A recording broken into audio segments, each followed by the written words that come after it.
Black car sat outside like a spaceship that had landed in the wrong century. 50,000 rupees, Raj said quickly. For 5 years of service. She'll cook, clean, take care of your household. I need someone to help with my children, the man interrupted. 3 of them. Are you okay with kids? The question was directed at her, not at Raj, and it startled Meera so much she almost forgot to answer. Yes, sir, she whispered. My name is Alexander. Alexander Chin. He pulled out his phone and showed her a photo. 3 children with mixed Asian and Western features, 2 boys and a girl, all looking serious. Emma is 14, Lucas is 10, and Sophie is 6. Their mother died 3 years ago and I travel for work a lot. I need someone I can trust. Meera nodded, though her heart was racing. She had never been more than 20 kilometers from her village, had never seen children who looked like these, had never imagined leaving everything she knew. The arrangement includes housing, food, medical care, and a salary, Alexander continued, his voice gentle but businesslike. You'd live with us in Mumbai, then possibly New York when I relocate my business there next year. New York. The words hit her like cold water. She had seen it in movies, tall buildings touching the sky, millions of people, a world so different it might as well be another planet. I don't understand, Raj interjected, his business smile faltering. What do you mean, defective goods? Alexander's jaw tightened. You've been talking about your sister like she's broken merchandise. She's a person, not a commodity. He turned back to Meera. What's your name? Meera, she whispered, surprised again that he'd asked her directly.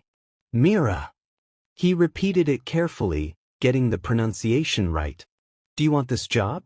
And I mean you, not your family. What do you want? The question hung in the air like incense smoke. What did she want? No one had asked her that since. Had anyone ever asked her that? She wanted to not be a burden. She wanted to matter to someone. She wanted to wake up without shame coating her skin like dust from the fields. I want to try, she said, her voice barely audible. Alexander nodded. Then we have a deal.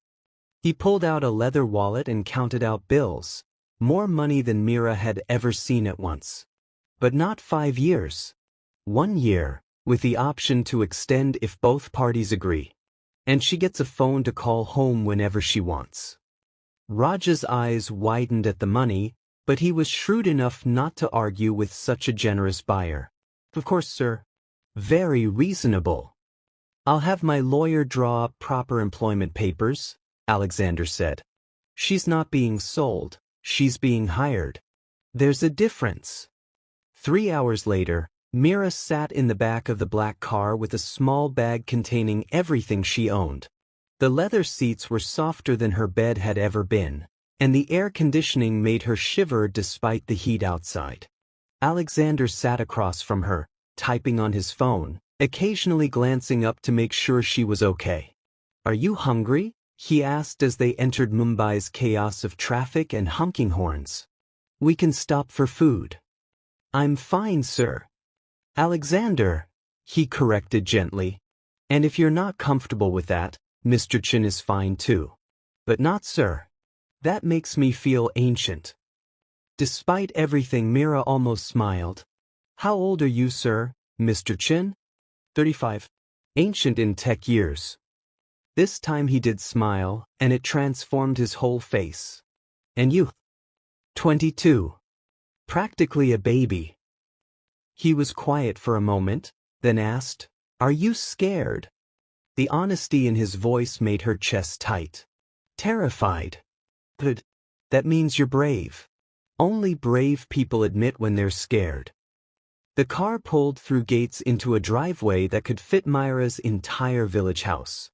The building beyond was 3 stories of glass and white stone, with a garden that looked like something from a magazine.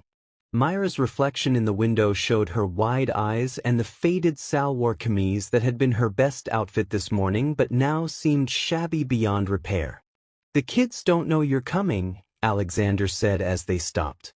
I wanted to make sure this was real first. They've been disappointed before. He led her through a foyer with marble floors and a chandelier that threw rainbow patterns on the walls. Family photos lined a side table.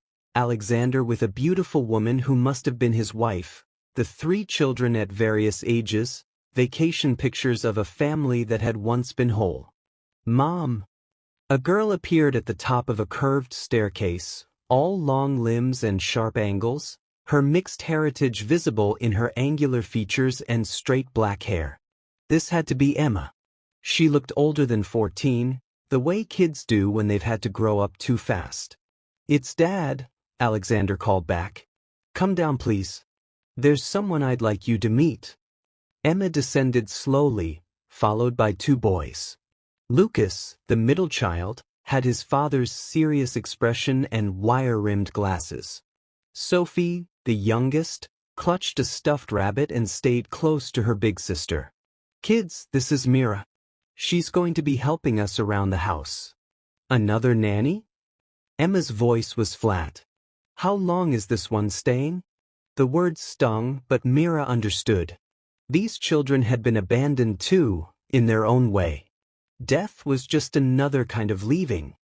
I'm not a nanny, Mira said softly. I don't know what I am yet, but I'm here to help however I can. Sophie stepped forward, studying Mira with curious 6-year-old intensity. Are you from India? Yes. A very small village you've probably never heard of. Do you know how to make chapati? Real chapati? The cook we had before only made the store-bought kind. I know how to make chapati, Mira said, her first real smile of the day breaking across her face. And dal, and samosas, and gulab jamun if you're very good. Sophie's eyes lit up. I love gulab jamun. Emma says I can't have it because it's too sweet, but Dad says Mom used to make it for special occasions. Alexander's expression softened. Your mom did make the best gulab jamun. Maybe Mira could teach you how to make it like Mom did. Would you? Sophie asked, bouncing slightly on her toes. If your father says it's okay. Please, Dad? Lucas spoke for the first time, his voice hopeful. Alexander looked at his children, really looked at them, and Mira saw him see what she saw. Kids who were hungry for more than food. They were hungry for the warmth of a home, for traditions that connected them to the mother they'd lost, for someone who would stay. I think that would be wonderful, he said. Emma remained skeptical, arms crossed. Can you actually take care of kids, or are you just here because you're cheap labor? Emma. Alexander's voice was sharp. No, it's okay, Mira said. She met Emma's challenging gaze. I've never had children of my own. That's why I'm here, actually. Where I come from, women who can't have babies aren't worth much. But I helped raise my younger cousins and I love kids. I can't promise I'll be perfect, but I can promise I'll try my best. And I can promise I won't leave unless you want me to. Something in Emma's posture softened slightly. Everyone leaves eventually. Some people do, Mira agreed. But some people stay, even when it's hard. Maybe we can figure out which kind we are together. Alexander cleared his throat. Why don't I show you to your room? You must be exhausted. Her room was on the 2nd floor, with a window overlooking the garden and an attached bathroom that was larger than the kitchen in her family's house. The bed was enormous and covered in soft white linens that smelled like jasmine. There was a desk, a chair, even a small television. This is too much, Mira whispered.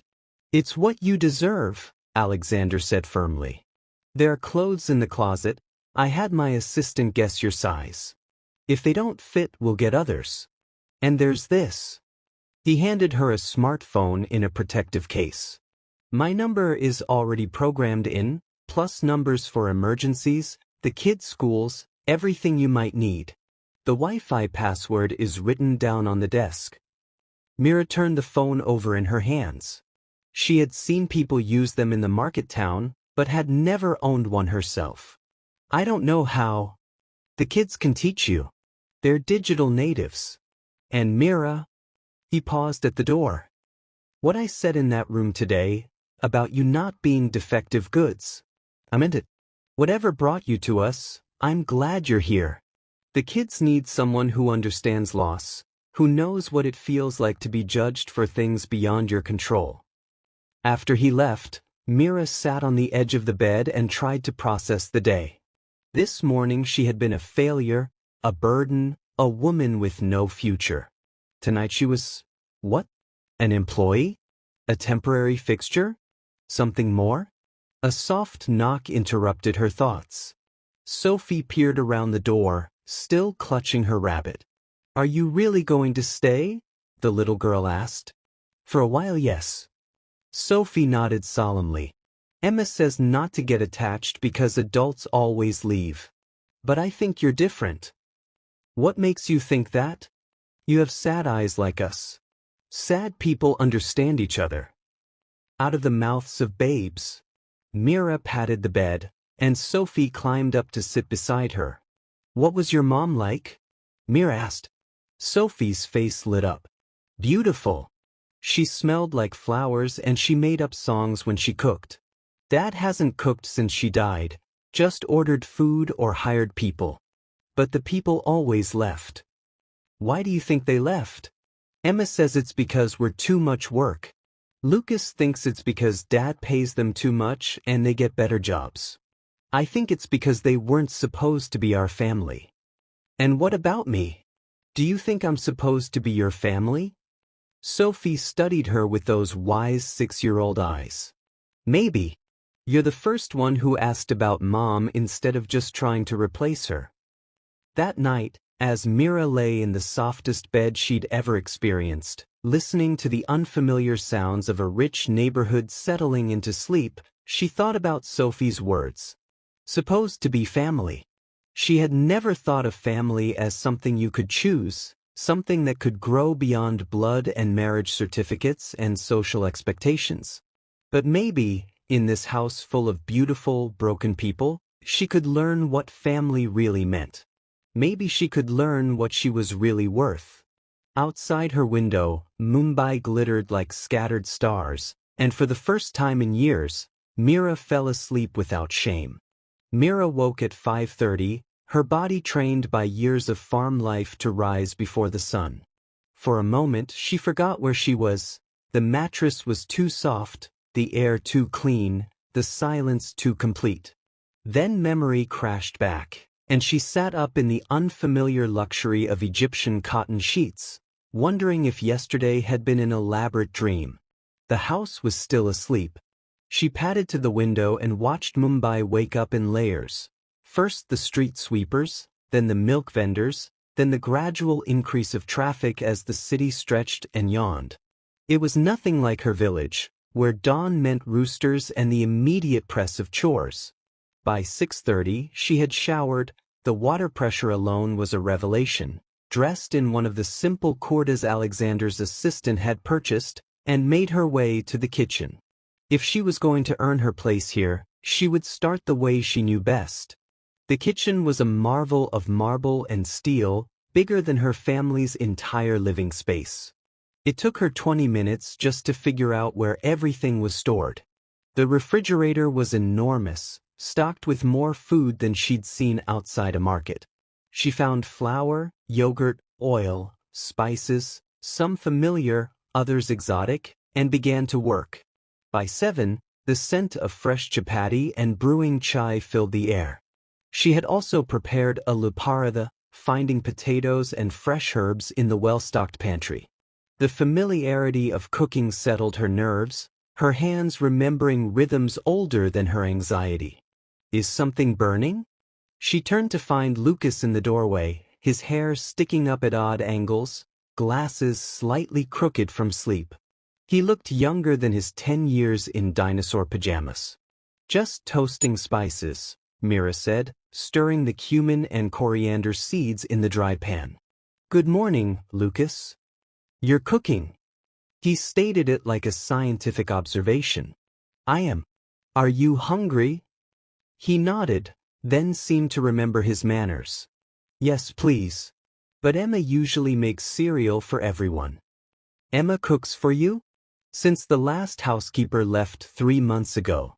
She's not very good at it, but she tries. Lucas climbed onto a bar stool at the kitchen island, watching her work with curious eyes. Dad travels too much to cook, and he feels guilty about it, so he pretends Emma's cereal is fine. The picture this painted, a 14-year-old girl trying to mother her younger siblings, a father drowning in guilt and work, children learning to manage disappointment, made Myra's chest ache. Well, this morning there's something different, she said, placing a warm chapati in front of him with a small bowl of butter. Lucas took a tentative bite, his eyes widening.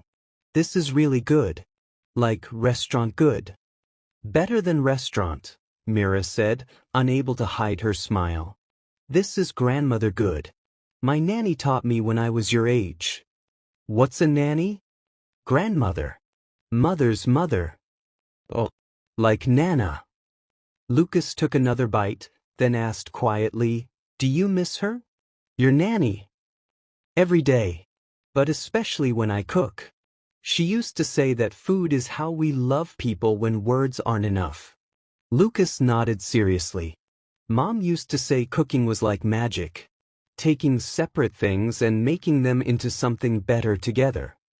Before Myra could respond, Emma appeared in the doorway, looking suspicious and defensive in a way that reminded Myra painfully of herself at that age. What's going on? Emma's gaze took in the scene, the warm kitchen, the spread of food, her little brother eating something that wasn't cereal. Myra made breakfast, Lucas said through a mouthful of chapati. I can see that. Emma's tone was carefully neutral, but Myra caught the flash of something that might have been relief before the teenager's walls went back up. You didn't have to do that. I know, Myra said gently. I wanted to. Please sit. There's plenty. Emma hesitated, pride warring with hunger and exhaustion. Finally, she took a seat beside her brother, accepting the plate Myra offered with a grudging, Thank you. The kitchen fell into comfortable quiet broken only by the sounds of eating and the gentle bubble of chai on the stove. Myra watched the children's faces soften as they tasted food made with care, not convenience. Is Dad up yet? Emma asked. He has a 7:30 conference call with Singapore, Lucas replied. I heard him on the phone at 6. Emma's jaw tightened. Of course he does. Sophie appeared then, rabbit in tow, still in princess pajamas with her hair a mess of tangles. She climbed onto the stool next to Emma and stared at the unfamiliar breakfast with wide eyes. Good morning, Sophie, Myra said. Are you hungry? Sophie nodded, then whispered, It smells like Mom's kitchen used to smell. The simple statement hit the room like a stone dropped in still water. Emma's fork paused midway to her mouth. Lucas looked at his little sister with something like pain. That's a good thing, right? Myra asked carefully. I think so, Sophie said. Emma says we shouldn't talk about Mom because it makes Dad sad, but I don't want to forget what she smelled like. Emma flinched. I never said we can't talk about her. I said we shouldn't talk about her when Dad's having a bad day. Every day is a bad day for Dad, Lucas observed with the brutal honesty of childhood. Myra served Sophie a small portion, watching the family dynamics play out. These children were carrying too much grief, responsibility, and the weight of protecting a parent who should be protecting them. Tell me about her, Myra said quietly. Your mom. What was she like in the kitchen? The 3 children exchanged glances, as if checking whether this was allowed. She sang while she cooked, Sophie offered tentatively. Bollywood songs mostly, but sometimes American ones too. She made the best pancakes, Lucas added, with chocolate chips arranged in smiley faces. She taught me how to scramble eggs when I was 8, Emma said, her voice softer than Myra had heard it. Said every person should know how to feed themselves properly. She sounds wonderful, Mira said. "Anyways, the kitchen should have joy in it, don't you think? Food tastes better when it's made with love." "That's what she used to say," Sophie whispered.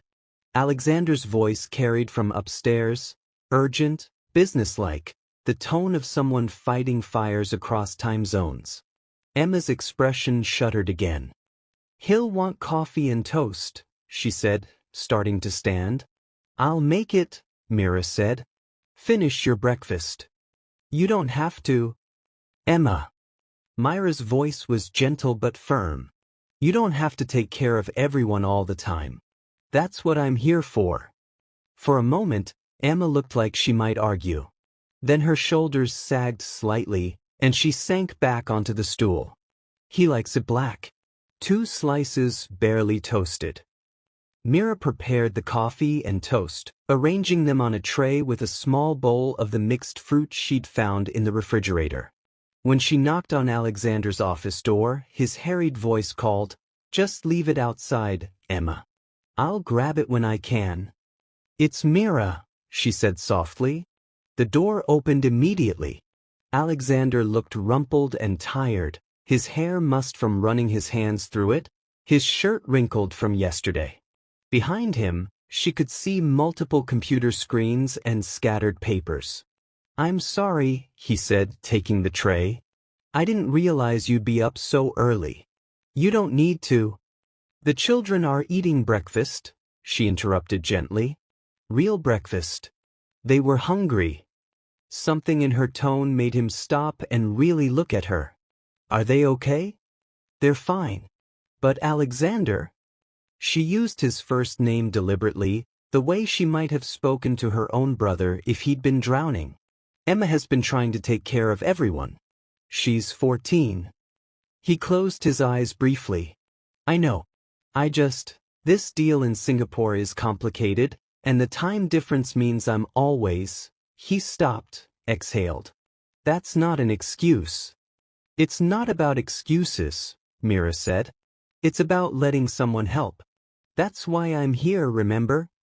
Alexander nodded, some tension leaving his shoulders. "Are you settling in okay? Do you need anything?" "I need to know what the children like to eat. What their schedules are. What makes them happy." She paused. "And I need to know what you like to eat too. You're too thin." Despite everything, he almost smiled. "You've been here less than 24 hours and you're already worried about my weight?" "It's my job to worry now," Mira said simply. After Alexander disappeared back into his office, Mira returned to the kitchen to find the children finishing their breakfast in companionable quiet. The change in the room's atmosphere was subtle but real, less tension, more warmth. "What happens now?" Sophie asked. "Do we go to school?" "It's Saturday," Emma reminded her. "No school today." "What do you usually do on Saturdays?" Mira asked. The children exchanged glances again. "Homework," Lucas said. "Sometimes Dad takes us out if he doesn't have calls." "But he always has calls," Emma added with practiced resignation. Mira looked at these 3 children, bright, beautiful, and far too accustomed to disappointment, and made a decision. "How would you feel about helping me learn Mumbai?" she asked. "I've never lived in a big city. I need guides." "Really?" Sophie perked up. "We could show you the good places. There's a bookstore with the most amazing children's section," Lucas said, enthusiasm breaking through his usual seriousness. "And a park with peacocks. And the best ice cream in the city," Emma added, almost despite herself. "It sounds perfect," Mira said. "But first, would you like to help me make gulab jamun? For tonight after dinner?" The yes was unanimous and immediate, even from Emma. As they worked together, mixing the dough, heating the oil, preparing the sugar syrup, Mira watched the children come alive in ways she hadn't seen the night before. Sophie chattered about everything and nothing, Lucas asked detailed questions about the chemistry of cooking, and Emma gradually let her guard down enough to laugh when Sophie got flour in her hair. "This," Mira thought, rolling perfect spheres of dough between her palms, was what a kitchen should sound like. What a home should feel like. When Alexander finally emerged from his office 3 hours later, drawn by laughter and the scent of cardamom and rose water, he found his children covered in flour, teaching their new caretaker a complicated clapping game while gulab jamun cooled on the counter. He stood in the doorway for a long moment, watching his family, and it was family, he realized with surprise, even after just one day, be happy in a way they hadn't been since Sarah died. "Dad!"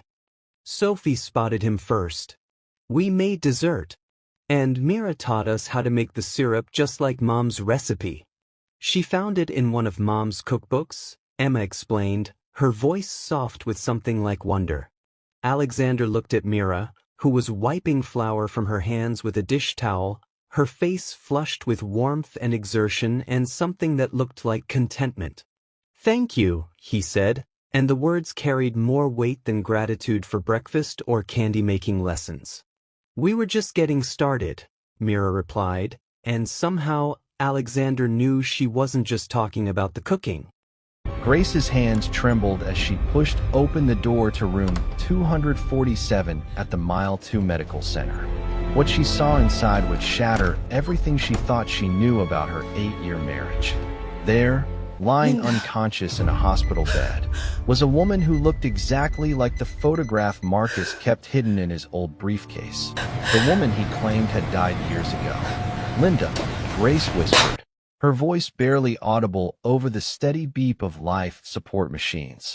Behind her, Marcus stood frozen, his face pale as death itself. This was just the The beginning man of who a had secret, beaten her just so hours dark, earlier so for twisted, disrespecting that it him would expose now the looked real like a reason broken behind. child caught in the world's If you're most ready to discover the devastating shocking lie. truth But that this turned was a just the successful beginning of a businessman into a secret so monster, dark, make so sure to twisted, subscribe. that it would expose the real reason behind 8 years of brutal domestic violence in one of Port Harcourt's most respected households. If you're ready to discover the shocking truth that turned a successful businessman into a monster, make sure to subscribe and hit that notification bell, because this story will change how you see perfect marriages forever. Drop a comment now if you've ever wondered what secrets hide behind closed doors. Let me take you back to where this nightmare began, in the heart of Port Harcourt's government-reserved area, where success and respectability masked the darkest secrets. Marcus and Grace Okoro lived in a magnificent duplex on ABA Road, complete with a manicured lawn and a gleaming white SUV parked in the driveway. To their neighbors, they were the epitome of the Nigerian dream, a power couple who had made it in life. Marcus, at 42, was a senior supervisor at Shell Petroleum, commanding respect from colleagues and earning a salary that most Port Harcourt residents could only dream of. Every morning at 6 a.m. sharp, he would emerge from his house in a crisp shirt and tie, briefcase in hand, ready to conquer another day in the oil industry. Grace, 38, was equally impressive. She worked as a senior customer relations officer at Access Bank on ABA Road, known for her warm smile and professional demeanor. Customers often complimented the bank manager about Grace's exceptional service and her ability to solve the most complex banking issues. "Those Okoros are so blessed," Mrs. Adiz from the house next door would often tell her husband. 8 years of marriage and still so much in love. You can see it in how they look at each other during Sunday service. But Mrs. Adiz, like everyone else in their social circle, had never seen what happened when the curtains were drawn and the front door was locked. Every evening around 7 p.m., as the sun set over the Niger Delta, Marcus would transform. The respected oil company supervisor would disappear, replaced by something cold, calculating, and violent. It started with small things. Grace would serve dinner, and Marcus would find fault. "This rice is too soft. Are you trying to poison me? Why did you take so long at the market? Were you flirting with those men? You looked at Pastor Williams too long during service. Do you think I'm a fool?" The first time Marcus hit her, Grace was so shocked she couldn't even cry. They had been married for 6 months, and she had prepared his favorite meal, pepper soup with catfish, the way his mother had taught her. But Marcus claimed the pepper was too much. The slap came so fast, so hard, that Grace's head snapped to the side, and her ear rang for hours. "Don't you ever disrespect me in my own house again," Marcus had said, his voice eerily calm. "Clean this up and cook something edible." That night, Grace called her sister Sarah, crying into the phone. "Sarah, something terrible happened." "What is it? Did someone die?" "No, it's Marcus. He hit me." The silence on the other end stretched for what felt like forever. "Grace, are you sure? Marcus loves you. Maybe you misunderstood something he did." Even her own sister couldn't believe it. Marcus was charming, successful, the kind of man every woman wanted to marry. Who would believe that behind his perfect smile lay the heart of an abuser? As months turned into years, Grace began to notice a disturbing pattern. Marcus didn't beat her randomly. There was a schedule to his violence, a rhythm that she couldn't understand but learned to predict. Every few weeks, usually on a Friday evening, Marcus would come home in a particularly dark mood. His eyes would be red, not from alcohol, but from something deeper, a rage that seemed to consume him from within. These were the nights when the beatings were most severe. "You spent too much money on groceries," he would accuse, even though Grace meticulously tracked every naira. "You're getting fat. Do you think any man wants a fat wife? Your sister called too many times this week. Are you planning something behind my back?" Grace became an expert at hiding bruises. Concealer for her face, long sleeves for her arms, pants to cover her legs. She told colleagues that she was always cold, that she had a skin condition, that she bruised easily from minor bumps. Dr. James, their family physician, noticed the pattern during Grace's routine checkups. "Grace, these bruises on your ribs. How did this happen?" "I fell down the stairs, doctor. I'm so clumsy these days." Dr. James had seen enough domestic violence cases to recognize the signs. But Grace's story never wavered, and legally, his hands were tied without her admission. But there was something else Grace noticed, something that would eventually lead her to the truth. After the worst beatings, Marcus would disappear for 4 to 6 hours. He would leave the house around 9 p.m. and return close to dawn, exhausted and strangely peaceful.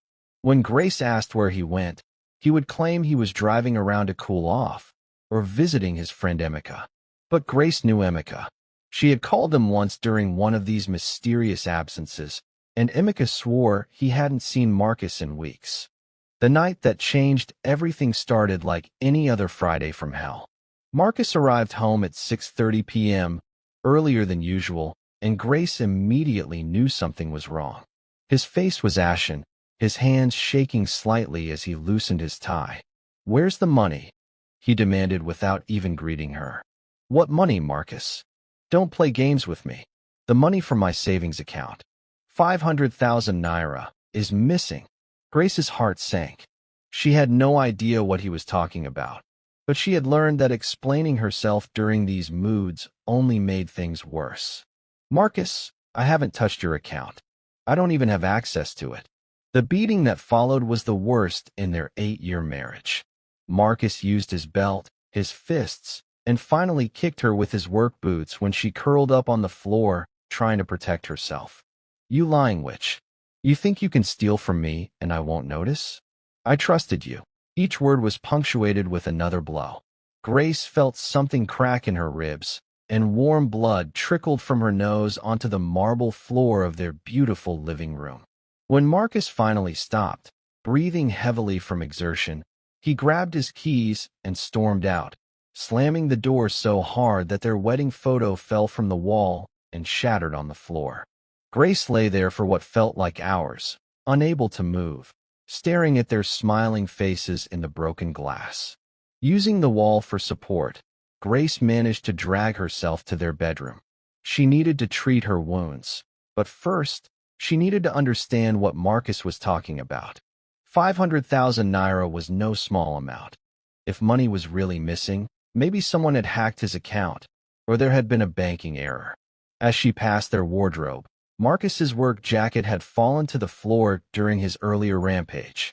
As Grace bent to pick it up, several items spilled from the pockets. Items that would change her life forever. First, there were prescription bottles. But the name on them wasn't Marcus Okoro. It was Linda Okoro. The medications were serious ones. Anti-seizure drugs, antibiotics for preventing infections, and something called mannitol that Grace had never heard of.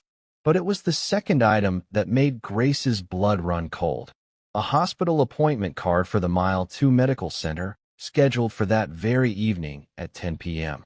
The patient name was Linda Okoro, and the appointment type was listed as coma care consultation. Grace's mind raced. Linda was Marcus's first wife, the woman he claimed had died in a car accident 9 years ago before they met. He had shown her Linda's obituary, had taken her to what he said was Linda's grave in the cemetery. Who was this Linda Okoro whose name was on current medical prescriptions? Despite the pain in her ribs, Grace knew she had to find answers. She cleaned her wounds as best she could, put on dark clothes and a headscarf to hide her bruises, and called a taxi. Mile 2 Medical Center, she told the driver, her voice barely a whisper. Mile 2 Medical Center was nothing like the modern hospitals in the GRA, where Grace usually received medical care. This was a place for people who couldn't afford private health care.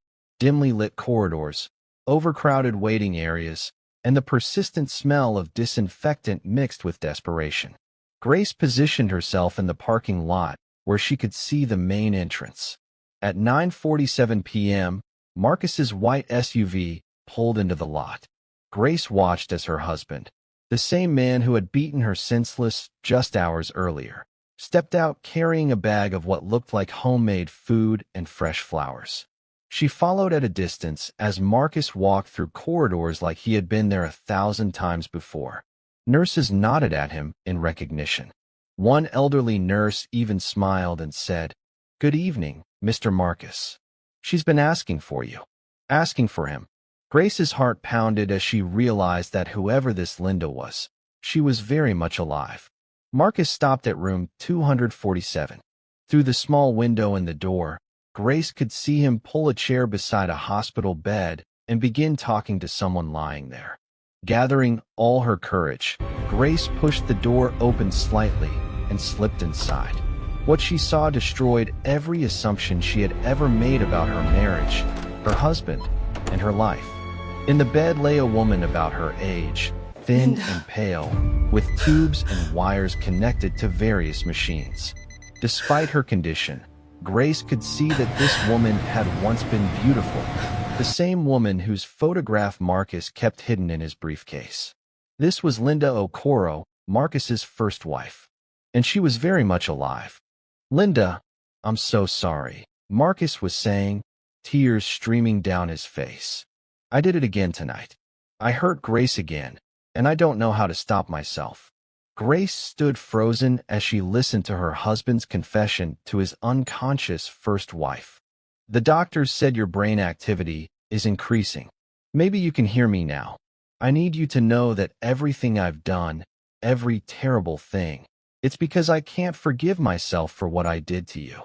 Marcus took Linda's lifeless hand in his and continued, his voice breaking.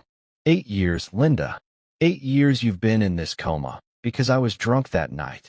Because I insisted on driving even though you begged me not to. The accident was my fault. And every day you don't wake up is another day I deserve to be punished. Grace's mind reeled as the pieces fell into place. Marcus had been living a double life for 8 years. The money he claimed they were saving for their future had been going to Linda's medical care. His mysterious disappearances after beating Grace were visits to confess his guilt to his comatose first wife. But the most twisted part was yet to come. "I know it's sick, Linda. I know beating Grace won't bring you back or make up for what I did. But when I hurt her, for just a moment, I feel like I'm being punished the way I deserve. She's innocent, and that's what makes it feel like justice. I'm destroying something good, the way I destroyed you." Grace finally understood the pattern. Marcus beat her most severely on days when Linda's condition worsened, when the doctors delivered bad news, or when the medical bills were particularly high. He wasn't just abusing Grace. He was using her as a vessel for his own self-hatred. The realization was so overwhelming that Grace gasped audibly. Marcus spun around, his face white with shock. Grace? What are you doing here? 8 years, Marcus, Grace said, her voice surprisingly steady despite the pain in her ribs. 8 years you've been beating me to punish yourself for her accident. Marcus stood up slowly, his hands shaking. You don't understand. I never meant for any of this to happen. You never meant for what to happen? For you to lie about your wife being dead? For you to steal our savings to pay for her care? Or for you to use me as your personal punching bag every time you felt guilty? She's my wife, Grace. My real wife. You were supposed to be temporary, a way to have a normal life while Linda recovered. But it's been 8 years, and she never woke up, and I couldn't let go. The words hit Grace like physical blows. She had never been Marcus's wife in his mind, just a placeholder for the woman lying unconsciously between them. So you decided to make me suffer for your guilt? You destroyed my life, isolated me from my family, made me believe I was worthless, all because you couldn't face what you had done. But as Grace and Marcus argued, neither noticed the subtle change in the room. Linda's eyelids had begun to flutter, and her fingers twitched slightly. Suddenly, Linda's eyes opened fully. Marcus. Her voice was weak but clear. What's happening? Who is this woman? The silence in room 247 was deafening. After 8 years in a coma, Linda Okoro was awake, alert, and staring at her husband and the battered woman beside her bed. Linda. Marcus dropped to his knees beside the bed. You're awake. Thank God, you're finally awake. But Linda's eyes were not on Marcus. They were on Grace's bruised face and the way she was holding her ribs. Marcus, what happened to this woman? Why is she hurt? Grace and Marcus exchanged glances. How do you explain 8 years of domestic violence to someone who has just awakened from a coma? Linda, this is Grace, Marcus said carefully. She's my wife. Your wife. Linda tried to sit up, but the effort was too much after 8 years of immobility. But I'm your wife. What do you mean she's your wife? Grace found her voice. Linda, you've been in a coma for 8 years. Marcus told everyone you were dead. He married me, but he's been taking care of you secretly this whole time. Linda's eyes filled with tears as the magnitude of the situation hit her. 8 years? I've been unconscious for 8 years. The doctors said you might never wake up, Marcus explained, taking Linda's hand. I couldn't let them turn off your life support, but I also couldn't live without some kind of normal life. And her? Linda asked, looking at Grace's injuries. What happened to her face? The question hung in the air like a toxic cloud. Grace decided to speak the truth. He beats me, Linda. He's been beating me for 8 years because he feels guilty about your accident. He says hurting me is his way of punishing himself for what happened to you. Linda's reaction was immediate and fierce. Despite her weakened state, she tried to pull away from Marcus.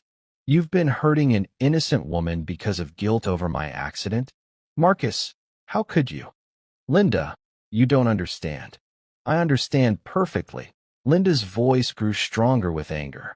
I remember the accident, Marcus. I remember everything. You were drunk? Yes, but I chose to get in that car. I could have taken the keys, called a taxi, anything. The accident wasn't just your fault. It was both of our poor decisions. He turned to Grace, her eyes filled with compassion and horror. And you've been paying for our mistakes for 8 years. Sister, I am so sorry. This is not your burden to bear. What happened next would be the final twist in this tragic tale. Linda, despite having just awakened from an 8-year coma, insisted on speaking with Grace privately. She asked Marcus to leave the room while she talked to the woman whose life he had destroyed. Grace, that's your name, right? Grace nodded, still in shock from everything that had transpired. I need you to know something that Marcus doesn't know. Something I never told him before the accident. Grace leaned closer to hear Linda's weak voice. I was leaving him, Grace. The night of the accident, I was planning to tell him I wanted a divorce. Marcus was already showing signs of violence. He had pushed me twice, grabbed me roughly when he was angry, screamed at me in ways that made me afraid. Grace's eyes widened. The only reason I was in that car was because I was going to my sister's house to tell her I was leaving my marriage. I was actually relieved when Marcus offered to drive because it meant I could tell him about the divorce in a controlled environment, in a car where he couldn't hurt me. You mean? I mean, Marcus was always an abuser, Grace. The guilt over my accident didn't make him violent. It just gave him an excuse to let out the violence that was already inside him. He would have hurt you whether I was in a coma or not. The revelation hit Grace like a thunderbolt. She had spent 8 years believing that Marcus's violence was somehow connected to his love for Linda, that it was a twisted expression of loyalty and guilt. But the truth was simpler and more terrifying. Marcus was simply an abusive man who had found the perfect justification for his cruelty. Grace, you have to leave him. When I'm strong enough, I'm going to make sure everyone knows the truth about what he's done to you. But you can't wait for that. You have to save yourself now. Linda paused, gathering strength for her final words. And Grace, thank you for taking care of the man I was trying to escape from. You saved me from having to live with him for 8 more years. Now save yourself. 3 days after Linda's awakening, Grace walked out of the Okoro mansion for the last time. She carried 2 suitcases and 8 years of hidden pain that was finally ready to see the light. Linda, despite her weakened condition, had insisted on giving a statement to the police about Marcus's history of domestic violence. The doctors confirmed that Linda's sudden awakening was likely triggered by extreme emotional stress. Hearing Marcus confess to years of abusing another woman had literally shocked her back to consciousness. The news spread through Port Harcourt like wildfire. The respected oil company supervisor who had beaten his wife for 8 years while secretly caring for his comatose first wife became the scandal of the decade. Marcus's colleagues at Shell were horrified. His church members were stunned. His neighbors, who had admired the perfect couple, realized they had been living next to a house of horrors.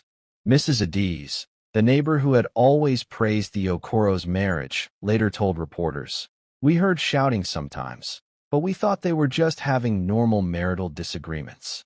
If we had known. God forgive us, if we had known." Grace moved in temporarily with her sister Sarah, who had spent 8 years blaming herself for not believing Grace's early cries for help. "I should have known," Sarah kept repeating. "When you called me that first time, crying about Marcus hitting you, I should have believed you immediately." "You couldn't have known," Grace replied. "Marcus was very good at making everyone believe he was perfect. Even I believed it sometimes." Within 6 months, Grace had filed for divorce, citing domestic violence and emotional abuse. Linda, now in intensive rehabilitation but determined to see justice done, testified on Grace's behalf, describing Marcus's violent tendencies from their first marriage. The court awarded Grace half of Marcus's assets, including the house where she had suffered for so many years. She chose to sell it immediately, using the money to start a non-profit organization for domestic violence survivors. Marcus lost his job at Shell when the company determined that his actions brought disrepute to their organization. He moved into a small apartment in Diobu, far from the prestigious Jare neighborhood where he had once been respected. Linda made a remarkable recovery, though she would always bear the physical effects of her 8-year coma. She became Grace's strongest advocate, speaking at domestic violence awareness events and helping other women recognize the signs of abuse. "Grace saved my life in a way I never expected," Linda would tell audiences. "By enduring what I couldn't, by surviving what I was trying to escape, she showed me what real strength looks like." The 2 women, who should have been enemies, became sisters in survival. Port Harcourt's elite society was forced to confront uncomfortable truths about domestic violence. How many other perfect couples were hiding similar secrets? How many women were suffering in silence behind beautiful facades? Dr. James, the family physician who had suspected Grace's abuse for years, started a medical protocol requiring doctors to privately interview patients showing signs of domestic violence. He never forgot his failure to help Grace when she needed it most. "We cannot be silent observers anymore," he told his medical colleagues. "When we see the signs, we must act, even if patients deny what's happening to them." Mrs. Ruth, the elderly neighbor who had always seemed to know more than she revealed, finally spoke up at a community meeting. "I knew that girl was being hurt," she admitted. "I could hear the shouting, see her covering bruises with makeup, notice how she flinched when he touched her in public. But I told myself it wasn't my business." She looked directly at the other women in the room. "It is our business, sisters. When a woman is being hurt in our community, it is all of our business." 2 years after leaving Marcus, Grace had built a new life that she never could have imagined during her years of abuse. Her nonprofit organization, Linda Grace Foundation, named after both herself and Linda, had helped over 200 women escape domestic violence situations. Grace had become a sought-after speaker on domestic violence awareness, and her story had been featured in newspapers across Nigeria. "The most important thing I learned," Grace would tell groups of survivors, "is that abuse is never about love, guilt, or circumstances. It's about power and control. Marcus didn't beat me because he loved Linda. He beat me because he enjoyed having power over someone vulnerable. For staying so long. I used to blame myself for not leaving sooner," she explained. "But I understand now that leaving an abusive relationship is not simple. It requires resources, support, and most importantly, the knowledge that you deserve better." I didn't know I deserved better until Linda woke up and showed me what real sister support looks like. Grace never remarried, but she found fulfillment in her work, her restored relationships with family and friends, and the knowledge that she had transformed her pain into purpose. Marcus Okoro eventually moved to Lagos, where he worked in a junior position at a small oil servicing company. He never remarried and rarely spoke about his time in Port Harcourt. Some said he attended therapy, others claimed he had found religion. But those who knew him said he seemed to carry the weight of his actions like a physical burden. Linda made a full recovery and became a physical therapist, specializing in helping accident victims and long-term patients regain mobility. She married a kind doctor she met during her rehabilitation and often said that waking up from her coma was the best thing that ever happened to her because it freed both her and Grace from Marcus's violence. Dr. James became a leading advocate for medical professionals recognizing and reporting domestic violence. He often spoke about Grace's case as an example of how the medical community had failed to protect vulnerable women. Sarah, Grace's sister, never forgave herself for initially doubting Grace's reports of abuse. She became a volunteer counselor at the Linda Grace Foundation and dedicated her life to believing women who reported domestic violence. And Mrs. Ruth, the elderly neighbor, became the unofficial protective grandmother of her neighborhood, teaching younger women to recognize the signs of abuse and encouraging them to speak up when they suspected domestic violence. This folktale teaches us that appearances can be deeply deceiving. The most successful-looking marriages may hide the darkest secrets. The most respected men in our communities may be monsters behind closed doors. But more importantly, it teaches us that women must support each other across all boundaries, even the artificial boundaries created by marriage, jealousy, or circumstances. Linda and Grace, who could have been enemies, chose to be sisters in survival.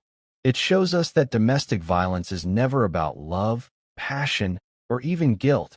It's always about power and control. Marcus didn't abuse Grace because he loved Linda too much. He abused Grace because he enjoyed having someone powerless to hurt.